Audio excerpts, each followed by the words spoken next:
sabihin nyo na walang nangyari. Napakasakit para sa aming lahat na nandito. Parang walang nangyari. Yan po ang statement ng ating butihing Senadora Risa Hontiveros. Siguro po para sa inyong mga wala dito.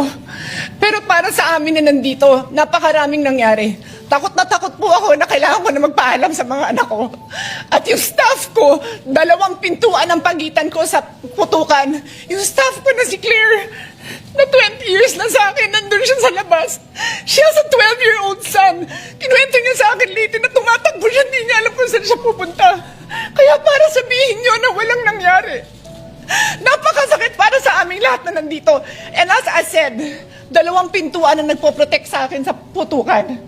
Pero yung media, yung Senate staff, yung hindi naman makauwi dahil sila ang security, sila ang elevator women and boys natin, nandoon po sila. So dear colleagues, napakarami nang nangyari. And one more thing, wala ho akong sinisisi. Pero nung pagkatapos ng lahat, pagtingin ko ng group natin, yung dating majority group, walang ni isa sa inyong nangamusta sa amin. Some of you I've known for 20 years, 10 years, and I didn't even hear any of you say, kumusta na kayo dyan? Napakasakit na sa akin. Sobrang sakit. So yun ang masasabi ko. Yes, I am very ready to share my story, to ask questions. Pero kung wala ho kayo dito, huwag niyong questionin yung mga nangyari sa mga nandito. Dahil nandito kami, kasama ng staff namin, Senate staff. You have your own story, I respect that. But please respect my own story. Thank you, Mr. President. President, I also will not interpolate or make my own privileged speech today as requested by the Senate President. I reserve my right to make the proper interventions at the time that the Senate President and our other colleagues agree upon. But I just want to make this quick statement. Parang walang nangyari. Yan po ang statement ng ating butihing Senadora Risa Hontiveros. Siguro po para sa inyong mga wala dito. Pero para sa amin na nandito, napakaraming nangyari. Takot na takot po ako na kailangan ko na magpaalam sa mga anak ko. At yung staff ko, 2 pintuan ang pagitan ko sa putukan. Yung staff ko na si Claire, na 20 years na sa akin, nandun siya sa labas. She has a 12-year-old son. Kinuwento niya sa akin lately na tumatakbo siya, hindi niya alam kung saan siya pupunta. Kaya para sabihin niyo na walang nangyari. Napakasakit para sa aming lahat na nandito. And as I said, 2 pintuan ang nagpo-protect sa akin sa putukan.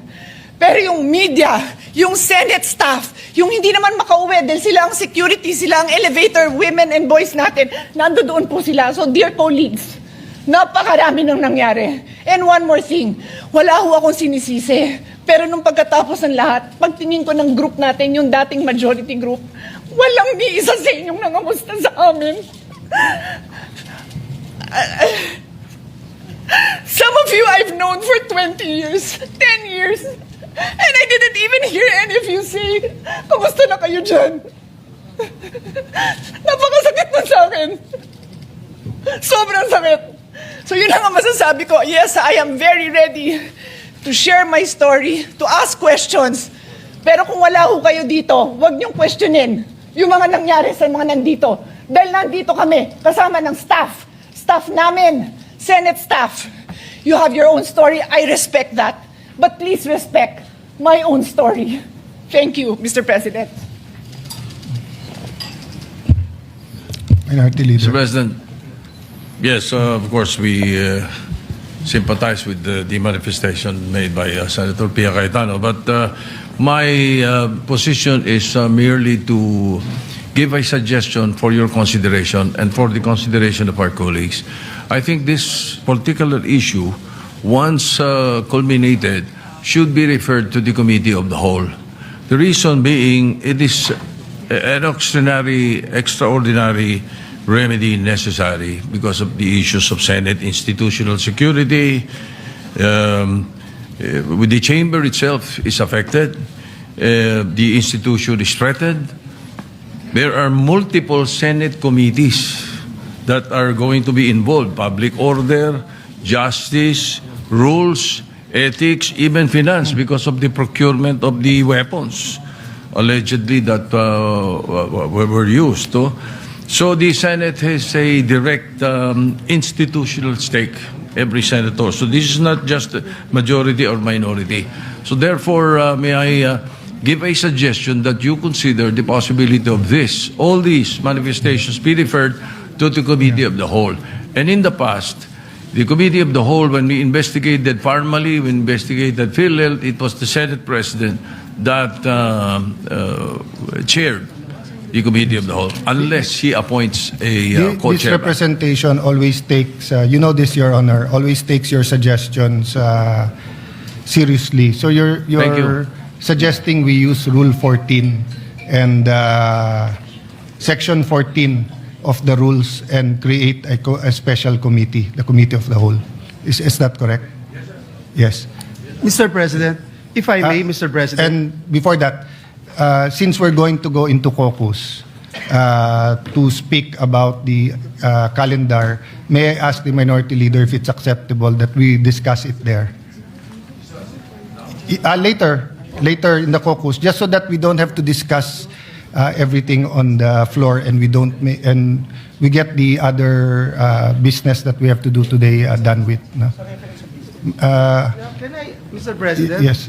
Mr. Majority President, Leader. I'm sorry, Mr. President, but just to put on record, there are a lot of senators who wanted to speak and reserve their On right this issue. on this particular Put it issue. on We record have- so that we yes, can we have amend it. Senator Mark Villar, Senator Camille Villar, Senator Jingoy Estrada, Senator Robin Hood Padilla, Senator Bongo, Senator Loren Legarda, Senator Win Gatchalian, and even this representation, Mr. President. So, if I may, Mr. President, and with the indulgence of our colleagues, I think we already made that decision that on Monday, we can talk about this, Mr. President, and of course, entertain the idea being raised by our minority leader. So with that, Mr. President, may I just move that we proceed with the reference of business so that the resolutions I just have to recognize Senator Ontiveros with that pakiusap of everyone. we that yield, Mr. President. Yes. We yield to the distinguished lady, Mr. President.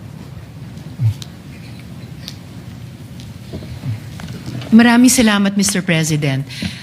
I empathize with the experiences and the feelings expressed by the gentlewoman from Taguig and Pateros.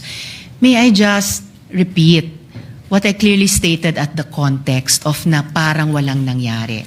I'm talking about ngayon, after those terrible events that caused fear and a lot of other negative emotions and experiences sa ating mga colleagues, sa ating mga Senate staff, sa security unit dito at sa Senate media.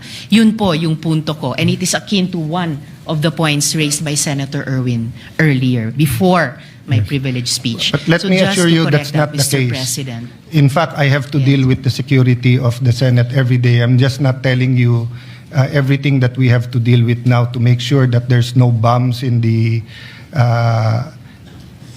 in the area, just like every day except this time, and also making sure that there's no miscommunication between the executive, legislative, judiciary, and the international community. That's precisely why we are waiting for the complete investigation, because there are matters that when are discussed in public will cause more alarm and confusion rather than clarity. But that doesn't mean na parang walang nangyari lang. I think that's the point where there will be strong answers, Senator Risa. But of course, you have your point of view, and we respect that. Thank you, Mr. President. And lastly, just for the record, as I said earlier, I deeply respect the emotions of our distinguished colleague. It's evident that the violence that breached our halls has profoundly affected all of us. And I don't doubt, Mr. President, the leadership's personal distress over what transpired. However, when I stated that it feels now as though walang nangyari, I was not speaking about our personal feelings. I was speaking about our institutional posture. Thank you for that. Our grief as senators is valid, but our mandate requires action. Salamat po ng marami, Mr. President. Thank you for that statement. And personally, I've stated this again and again. And I don't doubt the sincerity of President Marcos when he called to check if we are safe and to assure us that it wasn't an attack from the executive department. I don't doubt that. That's why we're waiting for the whole investigation. Thank you. Majority Leader, let's Yes, proceed. Mr. President.